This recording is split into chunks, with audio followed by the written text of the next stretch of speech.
અંકલેશ્વરના પાનોલી સ્થિત MS જોલી ઓડિટોરિયમમાં સ્વરોત્સવનું આયોજન કરવામાં આવ્યું હતું, જેમાં દેશ માટે જાન ન્યોછાવર કરનાર શૌર્યવીરોના પરિવારનું તથા સમાજ સેવા કરનાર કર્મવીરોનું અભિવાદન કરવામાં આવ્યું। દેશની સુરક્ષા માટે જાન ન્યોછાવર કરનાર શહીદો તેમજ સમાજની મુખ્ય ધારાથી હટી સેવા કાર્ય સાથે જોડાયેલા કર્મવીરોનું સન્માન અને પ્રોત્સાહન પૂરું પાડવાનું કાર્ય અંકલેશ્વરના પાનોલી ખાતે ઉદ્યોગપતિ અને અગ્રણી અનુરીત જોલી દ્વારા કરવામાં આવ્યું હતું। અનુરીત જોલી છેલ્લા ઘણા સમયથી ગુજરાતના કેટલાક શહેરોમાં જુદા જુદા ક્ષેત્રે કાર્યરત સંગીત પ્રિય લોકો સાથે જોડાયેલા છે। સંગીત પ્રિય લોકોના સમૂહ દ્વારા ગીત સંગીતના અનેક કાર્યક્રમો કરવામાં આવે છે, પરંતુ હાલમાં જ સુરત ખાતે યોજાયેલ આવા જ એક સ્વરોત્સવમાં દેશ માટે શહીદ થયેલ જવાનના પરિવારનું સન્માન કરવામાં આવ્યું હતું અને આ સમૂહના સભ્યો દ્વારા યથાશક્તિ સમૂહદાન પણ કરવામાં આવ્યું હતું।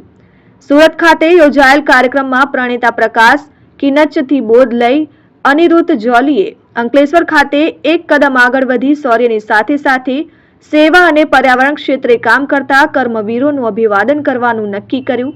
અનુરીત જોલીના વિચારોને આગળ વધારતા તેમના મિત્રોએ અંકલેશ્વર આવી પહોંચી ગીત સંગીત સાથે શૌર્ય સેવા સન્માન સ્વરોત્સવનું ભવ્ય આયોજન કર્યું હતું।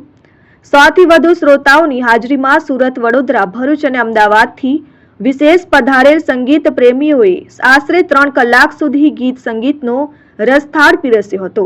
આ કાર્યક્રમમાં સુરતથી પધારેલ દેશ માટે શહીદી વહોરનાર શહીદના પત્ની ફાતિમા બીબીને અનુદાન આપી બિરદાવવામાં આવ્યા હતા।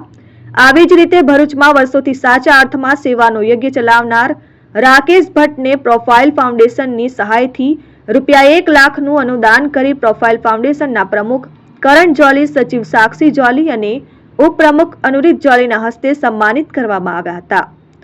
શૌર્યવીરોને સાથે સાથે સેવાકીય પ્રવૃત્તિના કર્મવીરોને સ્વરોત્સવના માધ્યમથી સન્માનિત કરવાનો અને એમને પ્રોત્સાહન પૂરું પાડવાના હેતુથી યોજાયેલ કાર્યક્રમમાં સુરતથી પધારેલ પ્રકાશ ક્રિશ્ચન અને અરુણિત જોલી તથા પાનોલી ઔદ્યોગિક વસાહતના સરાહનીય કાર્યક્રમને બિરદાવતા જણાવાયું હતું કે અનુરીત જોલી દ્વારા યોજાયેલા કાર્યક્રમમાં ગીત સંગીતમાં રુચિ ધરાવતા લોકોને પ્લેટફોર્મ પૂરું પાડવામાં આવ્યું અને કાર્યક્રમમાં એકત્રિત થયેલ ભંડોળને શૂરવીરોને સમર્પિત કરવામાં આવ્યું હતું। પનોલી ઇન્ડસ્ટ્રીયલ એસોસિએશન ખાતે આવ્યો છું અને અહીંયા પનોલી ખાતે એક બહુ જ સરસ પ્રોગ્રામ થઈ રહ્યો છે, જેમાં સંગીત, શ્રદ્ધાંજલિ અને ચેરિટી ત્રણેય વસ્તુ એક સાથે થઈ રહી છે।